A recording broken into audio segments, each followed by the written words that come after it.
Hi children, how are you? Last class we discussed about the reproduction in animals. There are two types of reproduction, asexual reproduction and sexual reproduction. And sexual reproduction occurs in animals. Fusion of male and female gamete. And male reproductive organ consists of pair of testes, penis and pair of sperm duct. Sperm is the male gamete. It is a single cell. The male gamete sperm consists of head, middle piece and tail. Female gamete egg or ovum. The female reproductive organ consists of pair of ovaries, oviduct and uterus. The fusion of male and female gamete is called fertilization. Two types of fertilization, internal fertilization and external fertilization. The fusion of sperm and ovum inside the female body is called internal fertilization. It occurs in animals.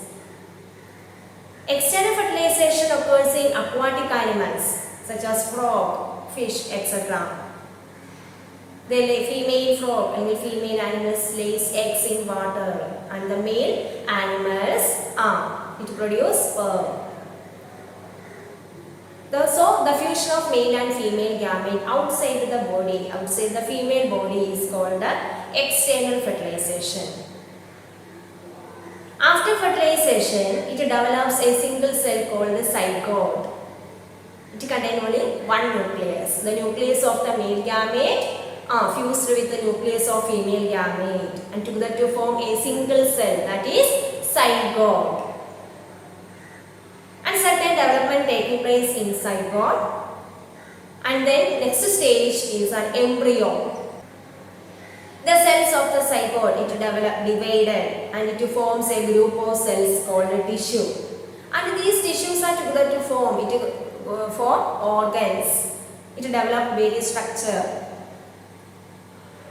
And various organs are formed in the zygote. This stage is called an embryo. Okay.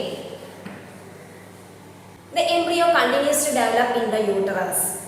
And it gradually develops body parts such as hands, legs, eyes, ears, etc. And this stage is called fetus. All the body parts can be identified in these fetus. When the development of the fetus is completed, the mother gives birth to the baby. Next we are discussing viviparous and oviparous animals. What is oviparous animals? Some animals which lay eggs are called oviparous animals. The animals which lay eggs are called oviparous animals.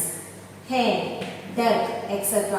are the examples of oviparous animals. And some of the animals, they give birth to their young ones, is called viviparous animal.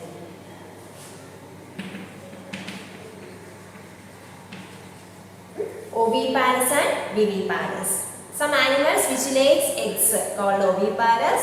Some of the animals which give birth to their young ones called viviparous animals. Next, metamorphosis. That is one process, metamorphosis. What is metamorphosis? Lower class you learned metamorphosis. The transformation of larva into an adult through a drastic changes in their body is called metamorphosis. What is metamorphosis? The process by which the transformation of larva into an adult through a drastic changes to their body called metamorphosis. Example, frog, butterfly, etc. We know that the frog, they lays eggs in water. That is external fertilization. First time eggs. The eggs hatch into tadpole, fish-like animal, tadpole. Then some drastic changes occurs in their body to convert it into an adult frog. When the tadpole, they breathe through their gills like fish. But in adult frog, they breathe through their skin on land. there are some drastic changes occurs in their body. Another one example, butterfly. Butterfly, first time females lays eggs. They hatch into larva or caterpillar.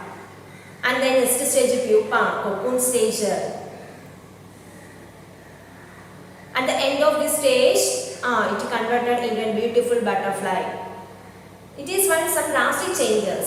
Some drastic changes occurs in the lifestyle of butterfly or frog. And this process is called the metamorphosis. What is metamorphosis? The process by which the transformation of larva into an adult through drastic changes in their body is called the metamorphosis. Example, frog, butterfly. Okay dear children, the next class we discussing about asexual reproduction. Everybody should read the textbook carefully. Okay dear children, thank you.